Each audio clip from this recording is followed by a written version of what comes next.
Should you buy iPhone 11 Pro in 2022? That's the aim of this video. Let's begin by talking about where the prices currently stand for the iPhone 11 Pro. You can get this thing now depending on where you look. I've seen it as low as $350. I'm talking about eBay. I'm talking about used marketplaces.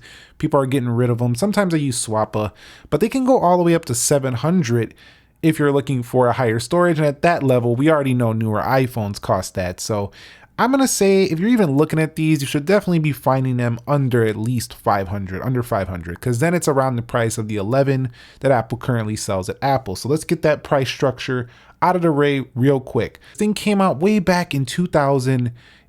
But if you take a look at this body of this phone and you take a look at the current 13 Pro, the edges have been squared out, but this is what began that more premium, luxurious feel of the Pro series.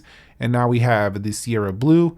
This was the Gold 11 Pro, which was pretty decent color for the time. The green was my favorite of that year. Talking about its overall shape and feel, kind of got that iPhone 10 feel. So if you're not a fan of the iPhone 10, this one right here probably likely won't please you too much either. You enjoyed the 10s, the iPhone 10, this device was like the ultimate version of that phone. And to be honest, I actually think this feels much more comfortable to hold than even the iPhone 13 Pro. The squared edges I'm a fan of in terms of the feel, like they just feel and look nice. But I would say that the actual usability, the curve, the ergonomics, it just feels better on the iPhone 11 Pro. So even now, this phone still, I think, holds up pretty well in 2022. 5.8-inch OLED display on here. So that means you have saturated colors, and this is really what began the great displays for iPhone all the way up until now, because they really knocked up the nits on here, went up to 800 nits, and I was blown away by the level of brightness you could get on this display. However, it is no longer ProMotion, so the display you're looking at here will actually be just like something on the iPhone 13, but a little bit smaller at 5.8 inches, which some people say is actually the sweet spot. I can see why they might be saying this is the sweet spot for a display, because just look at it. It's just a little bit smaller, and it does have that wider notch, a little bit more shallow though. Some people like that more as well, but you'll have to deal with that. I got a little crust in there. I got to clean that thing up. Come on, Nick, get it together. Clean that phone before you start this video. Yeah, I actually got a cleaning kit, so I think I'll check that out after the video, after seeing that crust up in there. Now, discussing the software, I just updated this to 15.2.1, and I'm blown away that this thing just performs like I just bought it yesterday. There's like no performance lag or nothing. I actually was holding it side by side with my 13 Pro, and the only thing I could really experience that was really anything different was the actual 60 hertz to the 120 hertz. That was a major change. But other than that, this thing just felt like the same exact type of phone, just has a curved body. So this phone performs just fine. So if you're trying to hold off to the 14, maybe something a little bit more revolutionary, I think you'll be fine holding on to the 11 Pro. There's no major issues in that respect. Another area where iPhones have been really good for a long time is their performance. This one actually has the Apple A13 Bionic, which is a very powerful chip, but it has 4 gigs of RAM. There's rumors that the 14s are going to go to 6 gigs, but 4 gigs, all 4 gigs means to me is that if I have too many apps open at one time, there is a potential that something might reload in the background if I'm flying through these things. But if you're flying through these things, most of them are going to pop open pretty fine. I gotta say, the performance besides the 60 hertz is actually very good. The software is still optimized. It still has a very powerful chip. So should you buy it, or if you're looking for it and you just want to feel that premium feel of maybe like a 13 Pro, but it's out of your budget and you found this thing on a steal, you're bidding for it, it's low, yes, this is still a very good performer. Talking about the storage, this one actually had pretty good storage capacities, 256 gig and 512 being the highest forms you could get on this. But I would skip out on that 64 gig iPhone 11 Pro. That's just too little, even for this phone. This phone was capable of doing 4K video recording, 4K 60, just like the current iPhones. We don't have no 8K video recording just yet for iPhone, so you could do the 4K 60, and this is really what started the amazing camera experience, I would say, for these Pro line of phones when they started bringing different aspect ratios. I loved my 11 Pro Max. It was one of my main experienced phones I used in 2019, and this one right here was also used quite a bit, and it just felt more comfortable and smaller. That's all that was about different, but I was blown away by the camera system. And even the front-facing camera on here is actually the same is pretty similar to what you find on the 13 Pro. Over here, I'm not going to say completely identical because there might be a little bit different optimization, stuff like that.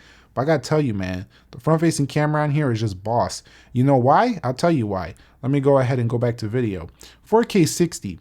Now, you might be saying, I don't really care about these little tech specs, but listen, 4K 60 on the rear, if you're trying to do a really sharp video, you can match it up on the front, make your vlog, the movie you're creating with this phone or whatever. You know, even if it's a family video, it doesn't have to be a vlog. You don't have to be a YouTuber. You know, if you're just making family videos and you want to match your front with the rear, you know, it's going to look great. It's going to look amazing. And that is really cool. Or if you're trying to take pictures of you and your friends or videos and stuff like that, the front camera on here is very strong in that respect as well. So the camera system on here, still very good. Audio quality is also pretty good. And you to master your technology, and welcome to my iPhone 13 Pro 3. But I wouldn't say it's the best. You know, the newer 13 Pros have a deeper, richer sound than this device. Later Pros. And I got a little bit of crust, as I talked about earlier, up in there, so that might be affecting mine a little bit. But it was good. It has a stereo sound setup. I still find the Maxes to sound a little bit louder than the regular Pro right here, but still, this one had a pretty good overall audio experience on the phone. So I wouldn't be too concerned about that if I was you. Now, my iPhone 11 Pro's battery health here is at 84%. This is not, you know, gonna be the greatest anymore. And I want to talk about something really quickly. If you're looking for the 11 Pro and you see it and you're like, man, that's a good deal, that's a steal, ask the seller, what's the maximum capacity in the battery health section? If they don't want to provide it, run away, because they're going to probably try to rip you off and give you this low battery capacity, and then you're going to have trash battery life. So make sure they can confirm this, maybe send you a picture and show you where it's at. And I would recommend at least 90% or higher. You don't want to get one in the 80s. That's when they start to get a little bit worse and they don't make it fully, you know, all the time through the day. And if they get under 80, that's when they really start to show a little bit of weakness. So I would say that you'll definitely want to find this phone with a higher than 90% battery capacity, especially if you're picking up one now and you want to keep it a long time and you want it to perform at its best. But in the actual battery department, the phone does still get good battery life. It's nowhere near the 13 Pro, but it's still going to get you through a full day, which is good because we don't want to be buying a premium top tier phone like the 11 Pro and then feel like we have terrible battery life. That's just not fun. Next up is the phone call quality. Now, the phone call quality on here, this is before we had Qualcomm come back to the iPhone. So I would say that, you know, I had some pretty spotty reception on this one. The phone call quality was fine, but you know, with Intel in here, this thing was off and on my bars. So definitely I would say this is not the best in this respect. You're not gonna have the best overall mobile data either. This is not even a 5G phone. But 4G LTE is still the most dominating, it seems like, mobile data around. Even the 5G is not full 5G, like 500 megabytes down plus, you know, 1 terabyte, 1 gigabyte. I'm getting a little bit crazy with the 1 terabyte, but 1 gigabyte down, gigabit, all that stuff, those higher speeds, those mind-blowing speeds. I haven't even seen that on my current phones just yet. So I would say 4G LTE is still going to stick around for a little bit of time for sure. Face ID is still very good on this device. It's actually the same as the newer phones, and the angles did improve a little bit on this one too over the iPhone 10, which launched this feature. So no real issues with Face ID on the 11 Pro, not a problem. It actually feels like the same experience as the iPhone 13 Pro. So that's a very good thing. When we're talking about biometric security, it's also very secure, one of the world-class systems on a phone. And so I think I talked about what I wanted to talk about here with the iPhone 11 Pro. If you're wondering, is the phone worth it? The question you really got to ask yourself is, do you want to invest in an older device? Personally, I probably wouldn't if it was more than, say, $400 or $500. But if you're the type of person who's like, I don't like the 13, I don't like the 13 mini, I don't like the 12 series, you know, I just like the Pro line. You like that premium build feel. And this is just way out of your budget right now, and even maybe a 12 Pro and 12 Pro Max.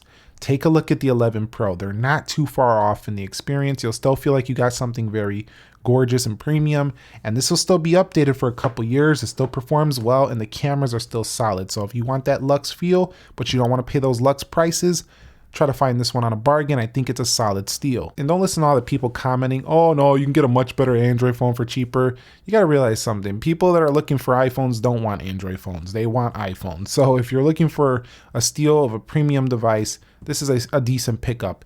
but it's not the future because it doesn't have 5G, so keep that in mind. Thumbs up if you enjoyed the video and let me know your thoughts about the 11 Pro. Did I miss anything that you want to mention down below that really maybe bugged you about this phone, or maybe was a major pro about this phone? Do you still have one? Share your experience, or did you trade it off already?